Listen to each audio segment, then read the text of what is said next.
Ano ba ang pinagmumulan ng mga pag-aaway at alitan ninyo?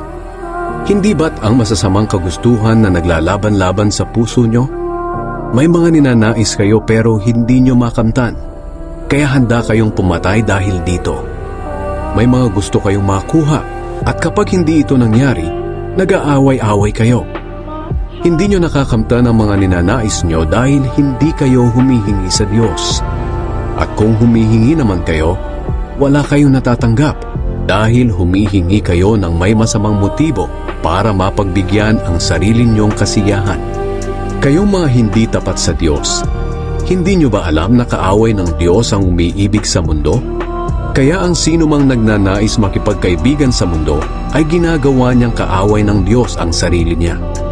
Huwag ninyong isipin na walang kabuluhan ang sinasabi ng kasulatan. Ayaw ng Espiritong pinatira sa atin na may kaagaw sa pag-ibig niya. Ngunit sapat ang biyayang ibinigay ng Diyos.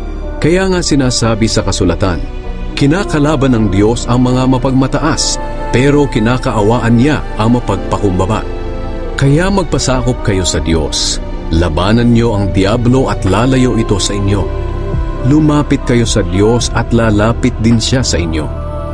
Kayong mga makasalanan, mamuhay kayo ng malinis, at kayong mga nagdadalawang isip, linisin niyo ang inyong puso. Maging malungkot kayo at maghinagpis dahil sa mga kasalanan niyo.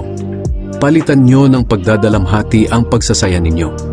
Magpakumbaba kayo sa harapan ng Panginoon at itataas niya kayo.